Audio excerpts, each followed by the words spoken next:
For more, I want to welcome Laurie Schwartz, Principal and Technology Catalyst at Story Tech.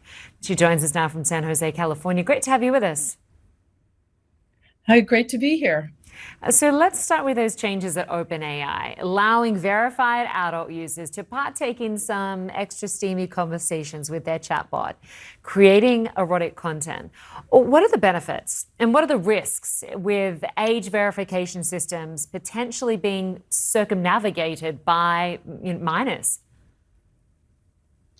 Well, the risks are from a business perspective. I think that parents like myself will not be allowing our children to leverage that platform. There are other large language model platforms that we could use instead. So I think it's dangerous to keep it so open. The challenges are, though, that regulations can also strangle business use and innovation. So you're always in that fine line between a dangerous place and holding back innovation. So it's going to cause a lot of interesting challenges for the company, I think. Yeah. And it's interesting when you take that all into consideration with the latest Pew research, which shows that across 25 countries, more people are concerned than excited about AI. Here in the US, 53% of respondents say AI will make people worse at thinking creatively. 50% believe it's going to harm people's ability to form meaningful relationships.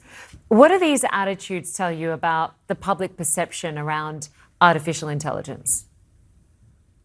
Well, I think honestly, a lot of this can kind of be blamed on science fiction. And I know that sounds really strange, but because I'm a huge science fiction fan, but science fiction has created a lot of these tropes around artificial intelligence. So we're all, ultimately worried about Arnold Schwarzenegger showing up at our door as the Terminator. There's so much storytelling in the world that has portrayed all of this technology as terrifying. So that's at the top. One of the biggest issues is that there's so much fear because of stories we've all watched on TV and films. And number two, there is a lot of concern about AI taking away jobs or AI, like we just talked about, putting content in front of children that shouldn't be. But AI is a tool just like anything else, and it has a lot of opportunity to help us get to even better heights with our art, with our work, and with everything else, if it's used as a tool.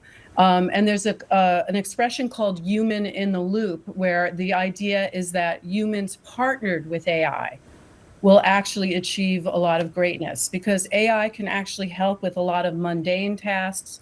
It can actually improve efficiency. It can reduce bias. There's a lot of things that AI can bring to the table that will help us improve ourselves and our work. So it's just a matter of putting it in the right place, having some regulation, but not too much. Of course, a prominent example of AI replacing human roles involves Tilly Norwood, that synthetic AI actress, Yeah. alleged by some real actors to be based on their likeness without consent. Of course, this is an AI actress condemned by SAG, the Actors Union. Well, now Tilly Norwood, the real actor, appeared alongside actor Ryan Reynolds in a Mint ad. I just want to play some of that. Real, right? Yep. Not an AI-generated combination of actors? I'm a combination of my parents. And the internet is real too, right? Yes. Okay, good. Participation limited to verified. I mean, this seemed to be a clever way to use a real actor while capitalizing on the attention of that controversial AI bot, right? Yes, yes.